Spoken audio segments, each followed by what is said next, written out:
ఈరోజు lunch time ఎప్పుడవుతుందా అని వాచ్‌కెళ్ళే చూస్తున్నాను. ఎందుకంటే, ఈ యమ్మీ యమ్మీ పన్నీర్ స్టఫ్డ్ కర్రీ తినడానికి.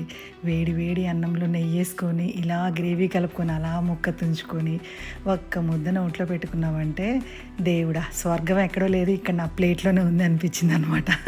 సో, ఈ యమ్మీ యమ్మీ పన్నీర్ కర్రీని ఇంట్లోనే చాలా సులభంగా తయారు చేసుకోవచ్చు. సో, ఈ ప్రిపరేషన్ మీకు అందరికీ చూపించాలని మాత్రమే ఈ వీడియో చేస్తున్నాను ఫ్రెండ్స్. దీనికి ముందుగా సన్నగా తరిగిన ఉల్లిపాయలు ఇలా కొంచెం ఆయిల్ వేసుకొని చక్కగా గోల్డెన్ బ్రౌన్ వచ్చేలాగా ఫ్రై చేసుకోవాలి.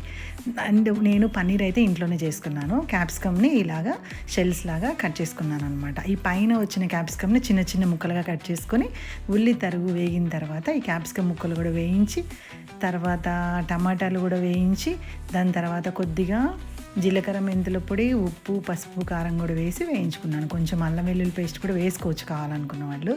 అలాగే హోమ్ మేడ్ పన్నీర్ అనమాట. దీన్ని కూడా వేసుకొని బాగా కలుపుకున్న తర్వాత ఫైనల్గా కొంచెం కొత్తిమీర వేసామంటే మనకి గ్రేవీ రెడీ అయిపోతుంది అనమాట. ఇప్పుడు దీన్ని ఒక ప్యాన్లో చక్కగా పరుచుకొని కావలసినంత నూనె కూడా వేసుకొని మూత పెట్టుకొని మగ్గించుకోవాలి. ఇది చాలా సింపుల్, ఒక 5 మినిట్స్లోనే అయిపోతుంది. అయితే ఇప్పుడు మనం చేయాల్సింది ఏంటంటే ప్రాపర్గా దీన్ని తిప్పుకోవాలన్నమాట. అన్ని వైపులా సమానంగా కాలేటట్టు చూసుకోవాలి.